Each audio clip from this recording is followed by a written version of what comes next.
Hello everyone guys welcome back to my channel र आज चाहिँ म बेसिकली एउटा कन्टेन्ट क्रिएटर जुन चाहिँ एकदमै ट्रेन्ड भएर गएको छ र त्यो विषयमा भन्न गएको छु। सो कन्टेन्ट क्रिएटर जुन चाहिँ अहिले एकदमै ट्रेन्ड भएर गएको छ। अहिले हामी देख्छौँ हरेक ठाउँ, हरेक जग्गामा एउटा क्रिएटर देख्न सक्छौँ।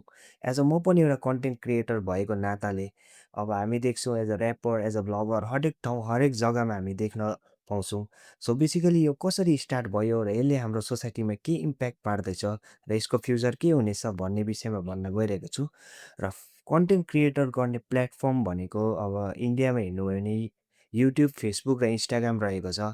र यो प्लेटफर्महरू तपाईँले हेर्नुभयो भने हिस्ट्री हेर्नुभयो भने युट्युब र फेसबुक त 2005 मा लन्च भएको हो र इन्स्टाग्राम 2011 मा लन्च भएको हो। र त्यो टाइमदेखि चाहिँ अहिले किन ट्रेन्डमा भयो भन्दाखेरि त्यो टाइममा त्यतिको रिसोर्सेस थिएन, त्यतिको इन्टरनेट कनेक्टिभिटी राम्रो थिएन। र अहिले एकदमै 5G आएर अब इन्टरनेट कनेक्टिभिटी पनि बुस्ट भयो। साथसाथै एउटा स्मार्ट ग्याजेटहरू, क्यामेराहरू आयो। यस कारणले अब कन्टेन्ट क्रिएसनको पनि एकदमै बुम भएर गएको छ। र यसले हाम्रो सोसाइटीमा के इम्प्याक्ट पार्दैछ भन्दाखेरि फर्स्ट अफ अल भन्नुपर्दाखेरि एउटा कन्टेन्टलाई मोनिटाइज गरेर इन्कम जेनेरेट गर्ने अपर्च्युनिटी पाएको छ। किनभने हामी देख्छौँ एउटा कन्टेन्ट क्रिएटरले लाखौँ, हजारौँ, करोडसम्म पनि कमाउन सकिरहेको छ र यो एउटा बेनिफिट भएको छ। र सेकेन्ड भन्नुपर्दाखेरि आफ्नो ट्यालेन्टलाई देखाउने पहिलाको जमानामा आफ्नो ट्यालेन्ट देखाउनु पऱ्यो भने एकदमै साह्रो पर्थ्यो।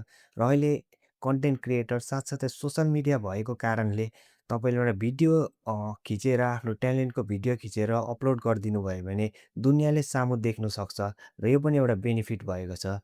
र थर्ड भन्नुपर्दाखेरि एउटा मार्केटिङ साथसाथै प्रमोसन गर्ने अब बिजनेसहरूले तपाईँको सानो दोकानदेखि लिएर तपाईँको ठुल्ठुलो कम्पनी साथसाथै एउटा ब्रान्डको आइडेन्टिटीसँग भएको छ। किनभने हरेक तपाईँले ब्रान्ड हेर्नुभयो भने फेसबुक पेज पाउनुहुन्छ, इन्स्टाग्रामको इन्स्टाग्राम पेज पाउनुहुन्छ। एउटा आइडेन्टिटी साथसाथै एउटा प्रमोसन गर्ने टुल्स पनि भएको छ।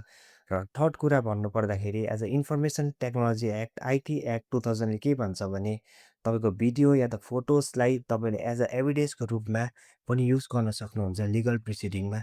र यो पनि एउटा बेनिफिट भएको छ किनभने तपाईँको भिडियो जुन चाहिँ कन्टेन्टलाई तपाईँले एज अ एभिडेन्सको रूपमा पनि लिनु सक्नुहुन्छ। र अब यसको फ्युचर चाहिँ के हुन्छ भन्दाखेरि अब अहिले हामी देख्छौँ हरेक ठाउँ, हरेक जग्गा एउटा कन्टेन्ट क्रिएटर तपाईँहरूले पाउनुहुन्छ र एकदमै यसको ट्रेन्ड बढेर गएको छ र सायद यो फ्युचरमा पनि एकदमै बढेर जान्छ।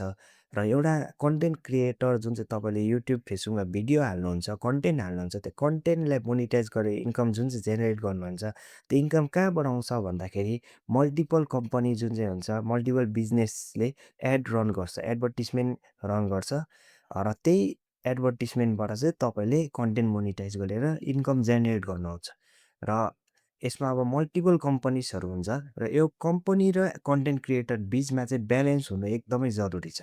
कन्टेन्ट क्रिएटर बेसी भयो भने के हुन्छ भने एडभर्टिजमेन्ट रन गर्ने जुन चाहिँ एजेन्सी छ, त्यो कम्ती छ भने तपाईँको रेभेन्यू घटेर जान सक्छ। यसकारण चाहिँ अब यो 2टा बिचमा ब्यालेन्स हुनु चाहिँ एकदमै जरुरी छ र फ्युचरमा सायद एकदमै बुस्ट भएर जान्छ र नयाँ-नयाँ प्लेटफर्महरू आउँछ जस्तो लाग्छ।